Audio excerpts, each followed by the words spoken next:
Okay, welcome everybody to the Our Experience podcast. My name is Chad Wers, Chief Executive for ASCP, alongside my tag team partner, Tom Hansel of Hansel Health. And today we have a very special episode. This is our Thanksgiving episode. Thanksgiving is certainly very near and dear to my heart. It's my favorite holiday. We do all the things. We have the family turkey. We do the football game. This year we're traveling back to Cincinnati. And I'm pleased that our Thanksgiving guest is Nanette Wrobel. She may not remember this, but I remember this. I've known Nanette a long time. And one of my favorite, most endearing, wonderful stories of Nanette is she, for a long time, I don't know if she still does this, but she would open her home on Thanksgiving to her children's friends and anybody that couldn't get back home from Chicago, where she lives, to Thanksgiving, and she would have sort of a friend's Thanksgiving for anybody that couldn't get home. And I always found that to be so lovely and enduring. So thank you, Nanette, for that. And Nanette, why don't you give the audience an introduction of who you are professionally? Well, hi, everybody. And thanks, Chad, for having me. Chad and I have known each other for many years. I am a pharmacist who has worked in the long-term care industry primarily for about 40 years. Although I did own my own pharmacy at one point, worked in several hospitals, this is really my home, long-term care. I've worked with individuals who are aging, individuals with mental illness, and most recently with individuals with intellectual and developmental disabilities, providing them not only medications through the pharmacy that I work for, but also a lot of education for the staff, as well as consulting in terms of individuals' profiles that typically do not get reviewed too much by pharmacists, especially if they're living in group homes or in the community. So I have a busy schedule of doing that, and love to host webinars, love to do lunch and dinner programs and symposiums. Thanks, Nanette. Well, I mean, you're an amazing speaker, an amazing educator, but let's talk a little bit about that IDD space. I know you are a consummate advocate for that space. It's changed a lot, I know, over the course of my career over 20 years.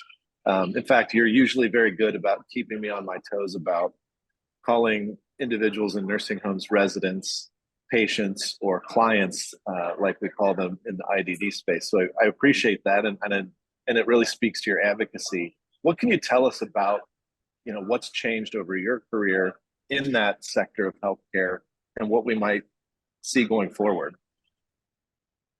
Well, that's a really good question, Chad. And, you said you went back 20 years. I go back 40 years. So let me paint the landscape when I first entered into this space. Many of the individuals, quite honestly, did not live beyond about 22, 23, 24 years old. They were typically on just a couple of medications, maybe a multivitamin, maybe an anti-seizure medication, pretty much not too much else. May have been a couple of other medications, but as a 20-year-old, they were pretty healthy, but may have seizure disorder as their primary disorder. So I had to learn a lot about seizures at that time. And of course, what went hand in hand were behavior issues. So those were two areas that I really concentrated on. Then we had a lot of technology that came on board, and that, with G-tubes, with new ways of treating individuals, their medical issues. Now, today, we're looking at individuals with a diagnosis of IDD who typically are, across the nation, about 47 or 48 years old. Now, we also add about 10 years on to their chronological age to really denote what their medical age is. So now we're talking about somebody who is 57, 58, an older individual. The average number of medications has gone from just a couple 40 years ago now to about 14 plus on average medications. So these are individuals who have now become quite complicated. Now we've got the overlay, and I will say, thankfully, in my career, I've learned about the geriatric population because many of them now are living to their 70, 80, and 90s. I've also learned about mental illness, and many of them carry that diagnosis as well. So it has really played well into this field, and now we've got a challenging group of individuals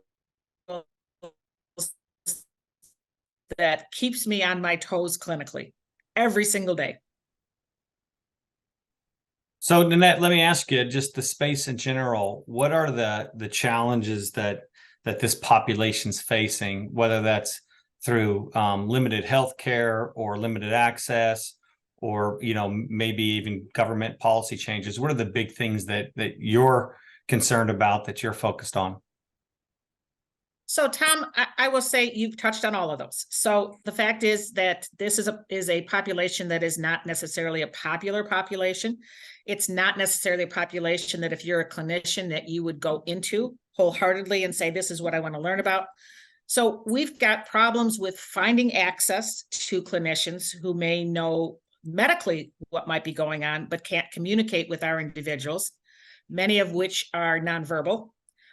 Many, they, act out in our office, and they probably don't want that acting out to occur. So quite honestly, it's difficult to find a clinician who will work with our group. We don't have the underscoring of education that happens in a early clinician's life to say, this is what you might find with an individual with IDD. So we learn about the disease states. We don't necessarily learn about how the individual is affected by those disease states. So that becomes a challenge as well. And then quite honestly, we have, a huge turnover, like in other areas as well, in the geriatric population or MI population, big turnover. And most of the individuals that we care for are not in ICFs or skilled facilities. They're out in the community. And so there is not a great deal of interchange between a clinician and the staff.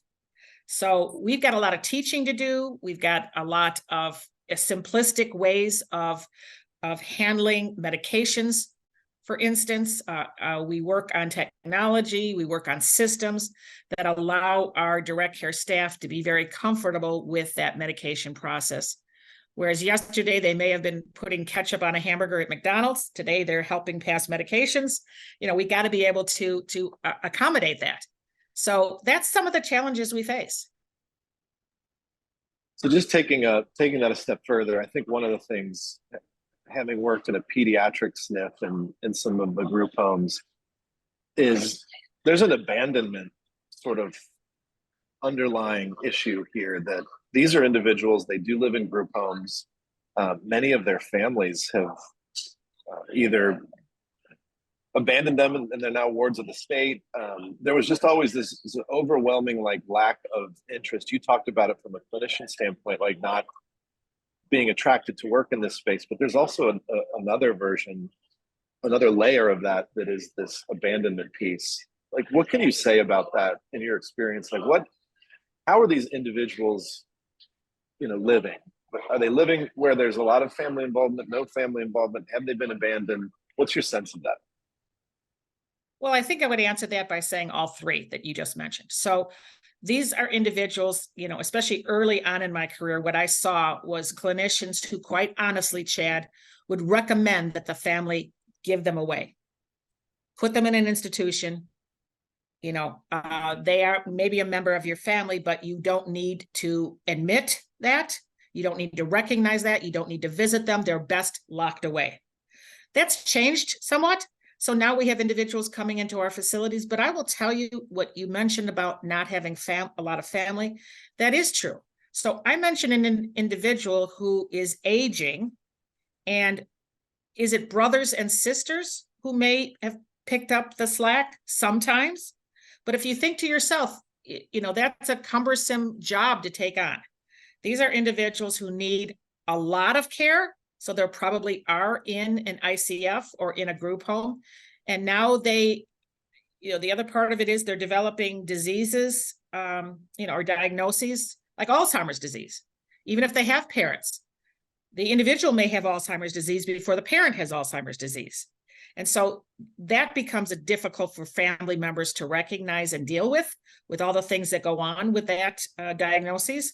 So we do have a lot of guardians. The individuals really form a relationship with those they live with and those that care for them. And that becomes their family. Family members who are involved typically are involved maybe a couple of times a month. on the outset. But it's not unusual to have a family member who maybe comes home at Christmas, comes home at Thanksgiving, and that's it throughout the year. It's interesting. You know, I see the baby boomer population aging out and passing away. The anticipation is that a lot of those IDD patients are living with their parents that are now senior age. Are you guys anticipating a significant spike as that continues to happen, as that population continues to age out and pass away? You anticipating a significant spike in group home residents? Yeah, that's a good question, Tom. And I think I would answer it by saying I described to you the scenario when I was a young pharmacist and the fact that we had individuals who were maybe 20 years old and less. Now, you have to also think about the physical features of that person. So many of them were smaller. Many of them are younger. So it was not difficult for the parents to care for them. But if now you have a 47-year-old, 200-pound, 6'3" individual with a diagnosis of IDD that has behavior issues, seizure issues, cardiac issues, Alzheimer's disease, et cetera, that becomes really difficult for a parent to handle. So yes, because they're living longer and because as a population of normal intellect people are essentially living longer with that individual, I do see a spike. I see a real need for care for these individuals. So Nanette, you're a pharmacist. Talk about, what your role has been over the past, couple of decades in this population, and where do you see pharmacists really having the biggest impact as this population kind of grows, and the need for pharmacists with the number of medications, the value that pharmacist brings increases as well. Like, where do you see all of that? So again, I go back to the fact that early on, there wasn't a whole lot that I did as a consultant pharmacist. Now there is a great deal of challenges. So one of the challenges is that we have direct care staff. We have QDDPs, qualified developmental disability professionals. We have nurses who come into this field with little or no knowledge about IDD. So they may have a knowledge about, hypertension, but they don't know how to handle hypertension in an individual who is a nonverbal individual who has so many other things going on with them as well. It's not just that cardiac issue. They're not working as a nurse on a cardiac floor. Now they're working out in the community with very little other ability to talk or discuss an issue with a coworker because they may be working alone as a nurse, maybe working alone as a caregiver or a QDDP. So there's not that camaraderie, picking up the phone and saying, hey, I see this individual and this is what's going on with them. What do you think we should do? They have to make their decisions on their own, and they have to make decisions that are impacting that individual not only today, but through the rest of their life. So as a pharmacist, one of the things that was very impactful for me when I was a young pharmacist was recognizing that any type of clinical intervention that I may make, I had to look at whether that was appropriate today, but also whether that might be appropriate 30 years from now. So if, for instance, we were talking about a medication like Dilantin, which was very popular when I became a consultant pharmacist early on, today, is Dilantin still effective? Absolutely. But has it had an impact on our individuals in terms of the potential side effects?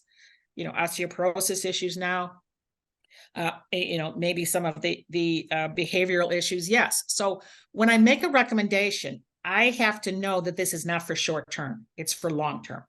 Now, other medications may come along and we may switch those medications as the clinician feels is appropriate, but it's quite possible also with the lack of care that we talked about a few minutes ago and the lack of clinicians out there that individual may be on that medication for many, many years. And so now that becomes a challenge also because we don't necessarily know how that's going to impact that individual as they age. We don't necessarily have a lot, even our geriatric population, they may not be on that medication 40 or 50 years. But in our population, it's pretty common. So that becomes a challenge as well. And, that's one of the things that I see really changing. I also know that I, as a pharmacist, need to be able to help staff in multiple disease states.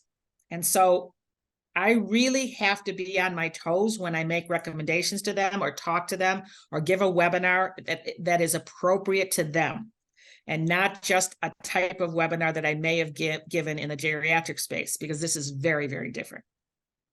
Makes sense. So along that line, Nanette, where do you see, we have a lot of pharmacists that work in community settings, particularly big box retail settings, that are not happy with their job.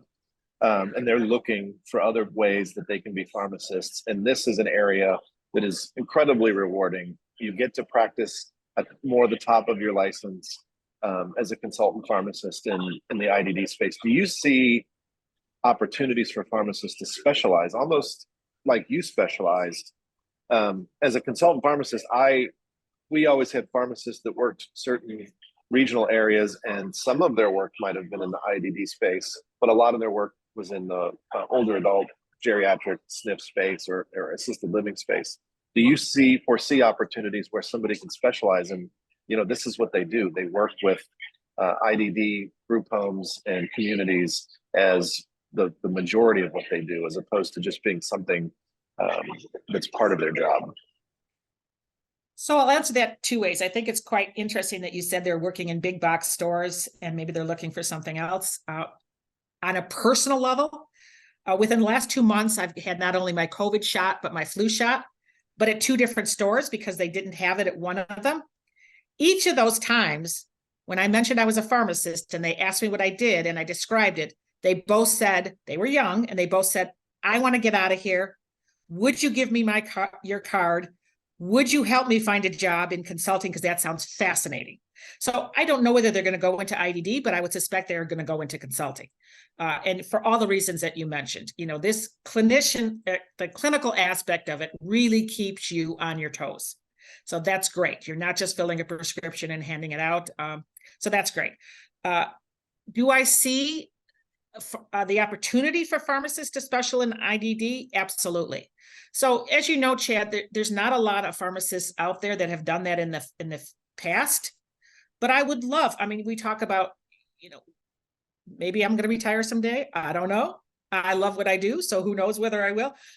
But I want to be assured that there are pharmacists that are as passionate as I am about this population and would take it to the next level. And so I look for those opportunities all the time. Can somebody specialize? This is a great area to specialize. I will also tell whenever I speak, I also say the same thing. What has kept me in this field for 40 years? Because every single day is different. Every single day is a challenge.